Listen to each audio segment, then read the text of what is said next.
recent conflicts that the nation's facing, I think that our media and our media influences are doing a bad job representing us. Currently, right now, our media focuses primarily on the conflicts.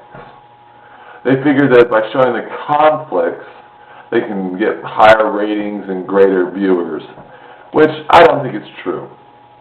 I think that a better approach for the media and for our presidential releases is to show footage of the good we're doing in countries such as Iraq, to show the reconstruction and the accomplishments we've made. Why should we show the accomplishments that we've made? Why should we show the accomplishments in such nations as Iraq? Because then we're supporting our troops. The way the media currently stands, we support our troops only in times of conflict. We don't support our troops on the good they're doing in Iraq and in other nations where reconstruction is going on. Now, what does this do? When we show the conflicts between nations, when we show the conflicts arising all the time in the media, what that happens is that now there are insurgents and our different organizations that are working against our government and our work to reconstruct and rebuild these other nations and working with other nations to help them get back on their feet. Instead of showing that, we're showing conflict, which empowers those that would want to rise up against the government.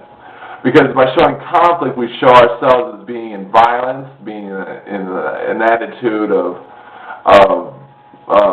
protective big brother.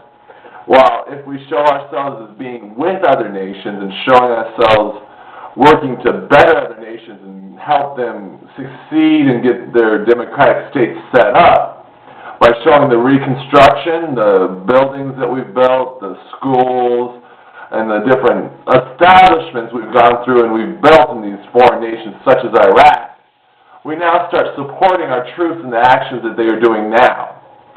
Sure, you know what, conflict might sell more viewers, but you know what effect that has on the whole political arena?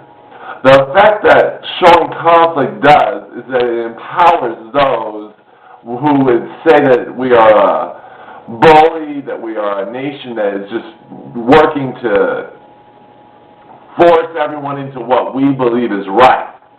Now, by showing accomplishments like the reconstruction and the good we're doing, we start to show how we are benefiting other nations, how we are benefiting the people in Iraq, which, though it does cover a small portion of the media, it doesn't cover it. The only accomplishment that is really known that America has succeeded in Iraq is that we gave them a free vote. We didn't show any of the buildings we reconstructed. We haven't shown the new infrastructure we're setting up.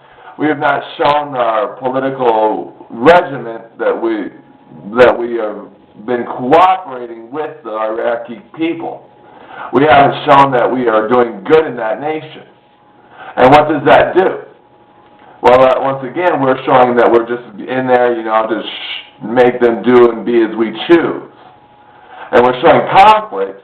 And, of course, it's important to remember that these are warring times, and times where there is conflict in other nations. But by showing these conflicts, we only empower the insurgencies. We only empower those that would work against our nation and against our government, against the people of Iraq as well. Because we show ourselves being as a bully or a overprotective nature. We don't support our troops in the good they're doing. And by supporting the good that our troops do, now we are showing our nation working with other nations. We are showing our nation working with these countries to better their lives, and we show the evidence and the proof that we're doing so. But do we show these things? Right now, not really. The news is more likely to show a video of a suicide bomber going after a guarded building than they are to show the troops at work reconstructing or the accomplishments of that reconstruction, such as new buildings, better watering systems, better health care for the individuals in that nation, which is a lot of what our troops are actually doing. Our true accomplishments in Iraq, for instance, is a better system of water and health, and we're meeting their needs. So we are doing a lot of good in countries such as Iraq through Reconstruction. But showing just the conflicts in that nation does not help our nation. Showing just the conflicts only causes other rival things like Al-Qaeda and other political regimes to say that, well, the nation of America is just here to bully us and force us into their way of life. They're not showing the benefits that we have given the nation of Iraq and the benefits of the Reconstruction that we have already accomplished. By showing the goals met and the goals being met, we can create a better image of our nation and the work we're doing to benefit the people of Iraq and other nations.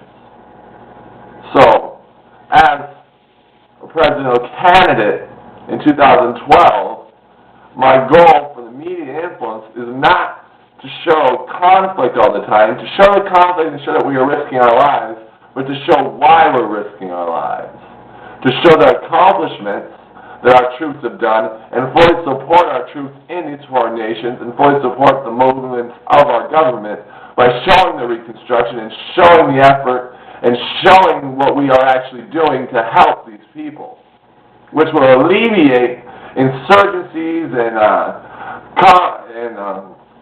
conflicts in the political arena, because these conflicts being the only thing shown on the media are only increasing the conflicts in the political and social environment that the nation is working with other nations. So what is my goal? My goal is to show the accomplishments of our nation, the accomplishments of our troops, and to show that we are risking our lives to accomplish these goals, and why and what we're doing is truly benefiting these people. Thank you for your time, Christopher David Clayton. And now, just imagine all the good we're actually doing. How much good are we doing over there? A lot. And I fully support our troops doing that good. But why isn't it shown?